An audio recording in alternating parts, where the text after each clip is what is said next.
this guide, I'm going to show you how you can enable or disable auto vault while sprinting here in Rainbow Six Mobile or R6 Mobile. Before we do get into this guide, make sure to like the video and subscribe to the channel with all notifications on. It really does help the channel and lets us know that you want more content like this. We'd greatly appreciate it. And if at any point throughout this guide you did have any questions, just ask them down in the comment section below and we could help you out further. I'm going to be doing my best to reply to every single comment down there.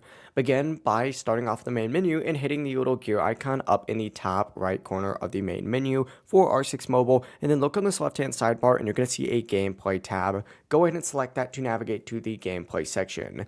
Essentially, just scroll down till you see like this input automation section, and you're going to see an auto vault while sprinting option up at the very top here that I'm toggling on and off.